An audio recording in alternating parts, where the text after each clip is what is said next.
요한복음 20장 19절서부터 23절 말씀을 우리 봉독하도록 하겠습니다. 이날 곧 안식 후 첫날 저녁 때에 제자들이 유대인들을 두려워하여 모인 곳의 문들을 닫았더니 예수께서 오사 가운데 서서 이르시되 너희에게 평강이 있을지어다. 이 말씀을 하시고 손과 옆구리를 보이시니 제자들이 주를 보고 기뻐하더라. 예수께서 또 이르시되 너희에게 평강이 있을지어다. 아버지께서 나를 보내신 것 같이 나도 너희를 보내노라. 이 말씀을 하시고 그들을 향하사 숨을 내쉬며 이르시되 성령을 받으라. 너희가 누구의 죄든지 사하면 사하여질 것이요 누구의 죄든지 그대로 두면 그대로 있으리라 하시니라. 아멘. 부활 이후에 하신 말씀이란 제목으로 함께 하나님 말씀을 나누도록 하겠습니다. 오늘 우리는 부활주일로 예배를 드리고 있습니다. 예수님께서 2000년 전 십자가에서 처형당하시고 그리고 3일 만에 부활하셨던 것을 우리는 믿고 있습니다. 할렐루야. 근데 우리가 이 절기가 매번 다가오기 때문에 익숙하고 매번 다가오기 때문에 잘 알고 있기 때문에 아무런 감흥이 없이 오늘이 부활절이구나 이렇게 생각할 수가 있는데, 여러분, 부활의 본질이란 부활 이후에 주님께서 하신 말씀 가운데 담겨 있습니다. 그러므로 우리가 이 부활절을 어떻게 지키며 또 우리가 이 부활신앙의 본질이 무엇인지, 그리고 부활 이후에는 우리가 어떤 인생을 살아야 하고 교회는 부활신앙을 어떻게 지켜내야 하는지를 함께 살펴보고자 합니다. 예수님이 십자가에 돌아가셨을 때를 한번 생각해 보십시오. 예수님의 죽음은 무엇보다 그의 권위와 가르침의 위기였습니다. 성경에 보니까 그 당시 종교 지도자들, 바리새인들이나 서기관들의 가르침하고는 전혀 다르게 그 가르침이 권위가 있었다라고 말하고 있는데요. 그 예수님이 십자가에서 죽으셨다는 것이에요. 그러니까는 거침없이 가르치셨던 그 권위, 당시 종교 지도자들이 감히 흉내낼 수 없었던 그 권위가 십자가에서 너무나도 처참하게 마침표를 찍었다는 것이에요. 쉽게 말하면 이런 것이죠. 남들은 구원했는데 지 몸뚱아리 하나는 구원하지 못했구나라는 온갖 조롱을 예수님께서 들으셔야 했습니다. 자연스럽게 예수님을 믿고 따랐던 공동체도 해체의 위기를 맞을 수밖에 없었습니다. 그 가르침이 그동안 주옥 같은 가르침들을 하셨는데 그게 다 진정성이 있었느냐? 저렇게 죽고 마는구나. 저렇게 사람들의 조롱과 수치를 받는구나. 온갖 손가락질을 다 받으신 것이죠. 지금 우리는 어떻습니까? 교회가 위기라고 말들 합니다. 더 이상 교회에서의 가르침에서 권위를 기대하기 어려운 시대를 우리는 살아가고 있습니다. 보통 이제 자꾸 이렇게 잔소리하면은 옆에서 뭐라 그래요? 나한테 지금 설교하는 거야? 설교가 그렇게 쓰이고 있어요. 정직하게 얘기하면 예수님께서 십자가에서 돌아가셨을 때와 마찬가지로 그 예수님의 권위와 가르침이 이 땅에서 훼손되고 있는 동일한 아픔이 한 시대에 벌어지고 있다는 것이에요. 그러므로 이 시대에 우리가 회복해야 될 부활의 본질, 그 부활 이후의 말씀을 우리는 들어야 할 줄로 믿습니다. 부활하신 예수님, 다시 사신 예수님께서 그의 제자들과 땅에 떨어질 것만 같았던 권위와 영광 그리고 공동체성, 그 모든 것들을 부활하셔서 완벽하게 회복시키셨습니다. 이런 회복이야말로 부활의 본질이요 영광입니다. 그렇다면 과연 부활하신 이후 예수님께서 제자들에게 하신 말씀은 무엇일까요? 첫 번째로 두려움에서 평강의 말씀을 주셨습니다. 두려움에서 평강의 말씀을 주셨어요. 우리 본문 19절 말씀을 다 같이 화면 보시면서 한 목소리로 읽겠습니다. 시작. 이날 곧 안식 후 첫날 저녁 때에 제자들이 유대인들을 두려워하여 모인 곳의 문들을 닫았더니 예수께서 오사 가운데 서서 이르시되 너희에게 평강이 있을지어다. 예수님 죽음 이후에 제자들은 두려움에 사로잡혔습니다. 이 죽음의 공포가 그들에게 찾아온 것이에요. 예수님께서 어떻게 고난당하시고 어떻게 죽으셨는지를 누구보다 잘 알고 있었기 때문에 그 공포는 매우 실제적인 두려움이었어요. 그리고 그 두려움은 그들의 처한 현실의 모든 것을 다 올 수도 정지하기에 충분했습니다. 그 증거가 무엇입니까? 오늘 본문에 나타난 제자들의 행동을 보십시오. 모인 곳의 문들을 다 닫았다. 다 닫았다. 두려움에 사로잡히니까 문들을 굳게 걸어 잠그는 것이에요. 이 두려움이 주는 가장 큰 무서움은 우리 스스로들을 고립시킨다는 것이에요. 두려움으로부터, 걱정으로부터, 염려로부터 피하면 피하고 애쓸수록 오히려 내가 고립되는 것을 우리는 겪게 됩니다. 우리가 살고 있는 현실은 어떻습니까? 내가 처한 상황과 환경은 어떻습니까? 여전히 나를 두렵게 만드는 이유는 무엇입니까? 분명한 사실은 내가 여전히 무언가를 걱정하고 두려워하고 그 두려움의 연속에서 여전히 근심하고 있다면 우리는 그 두려움 때문에 스스로를 고립시킬 수가 있다는 것이에요. 그런데 오늘 본문에서는 부활하신 예수님이 제자들을 찾아와 주십니다. 그리고 말씀하십니다. 너희에게 평강이 있을지어다. 너희에게 평강이 있을지어다. 우리 사랑하는 우리 예수님께서 부활하시자마자 나와서 가장 먼저 하신 말씀이 이것이라는 사실이에요. 두려움에서 평강의 말씀을 주신다는 것이에요. 사랑하는 성도 여러분, 오늘 부활하신 예수께서 오늘 저와 여러분들에게 찾아오셔서 동일한 말씀을 주실 줄 믿습니다. 이제 우리가 그 두려움의 문들을 다시 열고 더 이상 고립되어 있지 말고 그 두려움의 자리에서 평강을 주시는 예수님으로 말미암아 일어서시기를 주님의 이름으로 부탁드립니다. 여러분, 인간이 겪을 수 있는 가장 큰 두려움의 실체는 죽음이에요. 죽음. 죽음보다 더 큰 공포, 죽음보다 더 큰 두려움은 없습니다. 그런데 놀라운 사실은 우리 예수님께서 그 죽음을 이기셨다는 것이에요. 사망 권세 이기신 예수님. 그리고 그 예수님이 저와 여러분들의 친구가 되어주신다는 것이에요. 우리가 예수님을 구세주라고 고백할 수 있다는 것이에요. 사랑하는 성도 여러분, 물질의 어려움이 혹시 저와 여러분들에게 계속 두려움을 던지고 있습니까? 혹은 질병의 문제가 저와 여러분들에게 두려움을 자꾸 던지고 있습니까? 자녀의 문제, 혹은 불확실한 미래 때문에 두려워하고 번민하고 계십니까? 여러분, 두려움에서 평강의 말씀을 주시는 그 예수님을 바라보시기는 오늘 부활주일이 되시기를 주님의 이름으로 축원합니다. 담임 목사가 되고 나서, 담임 목사가 된 지 얼마 안 됐거든요. 되게 오래된 것 같죠? 제가 작년 10월 달에 여기 왔으니까 담임 목사가 되고 나서 바뀐 게 있다면 성도들을 위해서 기도할 때마다 꼭 평안이 있기를 기도합니다. 한국 사회가 너무 팍팍한 것 같아요. 그러니까 뭐 우리들의 일터의 현장, 직업 현장이 얼마나 팍팍한지는 여러분들 잘 알고 계시잖아요. 저만 합니까? 우리가 그러한 삶의 연속에서 정말 제일 중요한 것이 있다면 마음의 평안인 줄로 믿습니다. 여러분, 가정이 평안하길 바라고, 이 성경에 보니까 마음의 근심은 뼈를 마르게 한다. 뼈를 마르게 한다. 저희 어머니 한평생을 정말 기도의 무릎으로 사셨거든요. 근데 지금도 골다공증 약을 드세요. 그러면서 제 나름대로 해석하는 거는 맨날 고민하시고 온갖 기도에 짐을 지시니까 뼈가 마르는구나.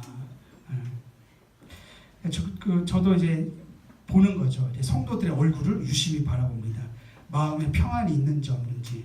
여러분, 한 주간 동안 우리 함께 기도하면서, 고난주간 특별 새벽 기도로 기도하면서 하나님이 저에게 주신 찬송이 있어요. 이 땅 위에 험한 길 가는 동안 참된 평화가 어디 있나. 우리 모두 다 예수를 친구 삼아 참 평화를 누리겠네. 그 다음 무슨 가사입니까? 평화 평화로다 하늘 위에서 내려오네. 그 사랑의 물결이 영원토록 내 영혼을 덮으소서. 그러한 평강이 부활주일날 저와 여러분들의 가정과 자녀와 직장 가운데 흘러넘치기를 주님의 이름으로 축원합니다.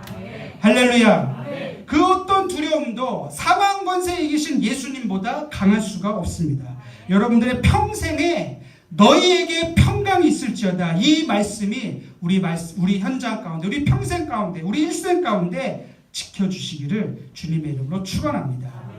두 번째로 부활 이후에 우리 주님께서 하신 말씀은 평강의 말씀에서 보내시는 말씀을 주십니다. 평강의 말씀에서 한 걸음 더 나아가 보내시는 말씀을 주신다는 것이에요. 본문 21절 우리 한번 다 같이 한 목소리로 읽겠습니다. 시작. 예수께서 또 이르시되 너희에게 평강이 있을지어다. 아버지께서 나를 보내신 것 같이 나도 너희를 보내노라. 여러분, 첫 번째 말씀하고 똑같은데 그 차이가 무엇이에요? 평강이 있을지어다 하시면서 동시에 나도 너희를 보내노라. 아버지께서 나를 보내신 것 같이, 아버지께서 이 세상에 예수님을, 그 독생자 예수님을 세상에 보낸 것 같이 나도 이제 너희를 보낸다는 것이에요. 평강의 자리에서 이제는 세상 가운데 평강의 자리에만 머물지 말고 아버지께서 나를 보내신 것 같이 나도 너희를 세상에 보낸다는 한마디로 파송의 말씀을 주셨다는 것이에요. 여러분, 이 말씀이 뜻하는 바는 우리에게 단지 우리 주님이, 부활하신 주님이 평강을 주실 뿐만 아니라 이제는 주님이 주신 그 평강을 가지고 거친 세상, 험악한 세상을 향해 이제 나아가라는 말씀인 줄로 믿습니다. 우리같이 두려움에 사로잡힌 자들이 있는 세상으로 우리를 내보내시는 거예요. 부활하신 주님이 우리에게 평강을 주신 이유는 저와 여러분들처럼 절망에 처하고 두려움에 사로잡힌 자들에게 평강의 복음을 전하라고 이 말씀을 주신 줄로 믿습니다. 여러분, 우리 주변에 평강이 필요한 자들 혹시 있지 않겠습니까? 부활절을 맞이해서 하나님 나에게 평강을 주셨는데 여전히 두려움에 사로잡힌 자들을 향해서 그 평강을 흘러보낼 수 있는 기쁜 복된 주일이 되시기를 주님의 이름으로 축원합니다. 그래서 저희가 계란을 준비했고요. 또 떡도 맞췄고요. 이 떡이 단순히 단호박 설기가 아니라 예수님의 생명의 떡으로 전해지기를 주님의 이름으로 축원합니다. 할렐루야, 할렐루야. 필요하신 만큼 가져가셔도 돼요. 얼마든지 있으니까. 원래는 무시루떡을 하려고 했는데 전문가의 고견을 들어보니까 가을무처럼 맛있지가 않다고 그러더라고요. 그래서 단호박 설기를 준비했습니다. 한 사람도 빠짐없이 간만. 우리 모두가 평강의 자리에서 이제 세상을 향해 보내심을 받았다는 것을 꼭 기억했으면 좋겠어요. 그것이 진정한 부활의 본질이라는 것이에요. 주님 나에게 진정 평강을 주셨고 사망 권세에 이기신 주님이라고 우리가 고백한다면 그 주님의 복음을 가족들에게, 친구들에게, 또 직장 동료에게, 우리 직장 동료에게, 사업장에서, 학교에서, 어디에서든지 그 부활하신 주님의 평강을 전할 수 있는 저와 여러분들이 다 되시길 주님의 이름으로 축원합니다. 세 번째로 부활 이후에 예수님은 성령 충만의 말씀을 주셨어요. 성령 충만의 말씀. 우리 본문 22절을 다 같이 한 목소리 읽겠습니다. 시작. 이 말씀을 하시고 그들을 향하사 숨을 내쉬며 이르시되 성령을 받으라. 예수님께서 제자들에게 세상에 나도 너희를 보내노라 하시면서 그냥 보내는 것이 아니라 성령 충만의 말씀, 그 복음을 주신 것이에요. 여러분, 이 말씀이 사도행전에서 이루어집니다. 모든 것 다 포기하고 철저히 문을 걸어 잠그고 두려움에 사로잡혔던 제자들이 아버지의 약속하신 바 성령을 받을 때까지 예루살렘을 떠나지 않고 간절히 기도했어요. 한 120명 정도가 마가다락방에 모여서 간절히 기도하니까 불의 엿처럼 갈라지는 성령의 임재를 충만하게 경험하게 됩니다. 성령을 받으라는 말씀을 받은 것이죠. 그리고 나서 어떻게 됩니까? 완전히 전혀 다른 차원의 사람으로 변화돼요. 전혀 두려워하지 않아요. 두려움은커녕 오히려 권능이 나타나는 사람들로 변화됩니다. 어떤 권능이었을까요? 우리 마가복음 16장 16절에서 17절 말씀입니다. 우리 화면을 보시면서 한 목소리로 크게 읽겠습니다. 시작. 믿는 자들에게는 이런 표적이 따르리니 곧 그들이 내 이름으로 귀신을 쫓아내며 새 방언을 말하며 뱀을 집어올리며 무슨 독을 마실지라도 해를 받지 아니하며 병든 사람에게 손을 얹은즉 나으리라 하시더라. 아멘. 성령을 받으면 이러한 표적이 나타난다는 거예요. 두려움의 영, 온갖 번뇌의 영, 짜증하고 분노의 그 온갖 공포, 그런 귀신을 쫓아내고 새 방언을, 우리가 말하는 성령 충만의 외적 증거인 방언도 새 방언이지만 그동안 남을 험담하고 원망 불평하고 힐난하고 그랬던 사람이 언어가 바뀌기 시작하는 거예요. 어떤 언어로? 평안을 끼치고 덕을 끼치고 감사의 언어, 평안의 언어를 사용하게 된다는 것이죠. 또 거친 세상, 험한 세상에 살면서 온갖 뱀들이 막 나를 물려고 할 때 무슨 독을 마실지라도 해를 받지 않는다. 그전에는 조금만 그런 소리 들어도 막 예민하게 반응하고 그랬는데 It's okay, no problem. 할렐루야. 할렐루야. 뭐 나를 막 격동케 하던 그런 세상이 아니라 주님이 나와 함께 하시니까 무슨 말을 들어도 괜찮은 거예요.